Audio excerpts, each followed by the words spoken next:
നമസ്കാരം. ലോകത്ത് പല ചെറിയ രാജ്യങ്ങളുണ്ട്.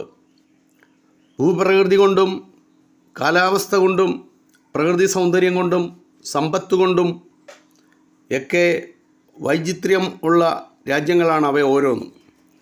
അത്തരമൊരു രാജ്യത്തെയാണ് ഇന്ന് നിങ്ങൾക്ക് പരിചയപ്പെടുത്തുന്നത്.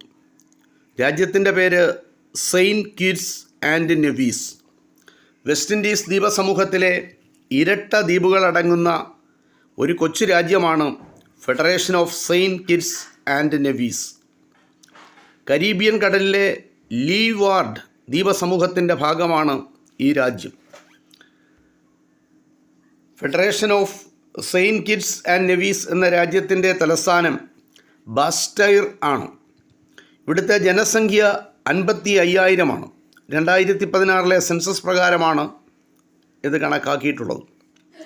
ഈ രാജ്യത്തിൻ്റെ വിസ്തൃതി 261 ചതുരശ്ര കിലോമീറ്റർ മാത്രമാണ്. സെയിൻറ്റ് കിറ്റ്സ് ആണ് ഇരട്ട ദ്വീപുകളിൽ വലുത്. ഇവിടെ സർക്കാരിൻ്റെ ആസ്ഥാന കാര്യാലയം സ്ഥിതി ചെയ്യുന്നു. 2 ദ്വീപുകളിലും അഗ്നിപർവ്വതങ്ങൾ ഉണ്ട്.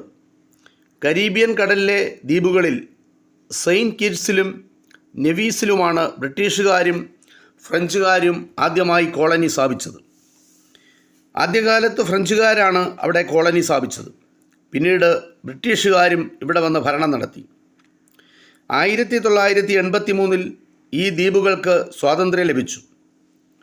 ഇന്ന് ദ്വീപിലെ 75% ആളുകളും ആഫ്രോ യൂറോപ്യൻ വംശജരാണ്.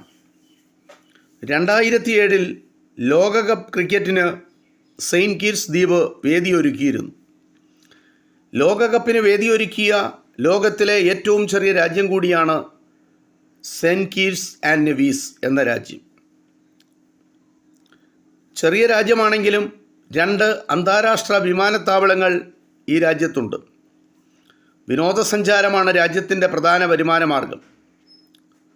അതിനു കാരണം കടൽ തീരമുള്ള വിശാലമായ കടൽ തീരമുള്ള ഒരു കൊച്ചു രാജ്യമാണിത്.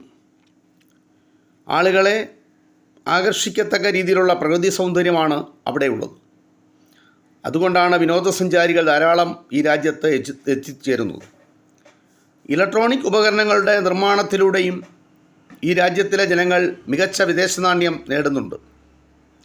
മികച്ച നിക്ഷേപകർക്ക് പൗരത്വം നൽകി ഈ രാജ്യം അവരെ സ്വീകരിക്കുന്നു. ഇത് ലോകത്തിലെ സമ്പന്നമായ പ്രകൃതിരമണീയമായ സെയിൻറ്റ് കിറ്റ്സ് ആൻഡ് നെവീസ് എന്ന രാജ്യത്തെ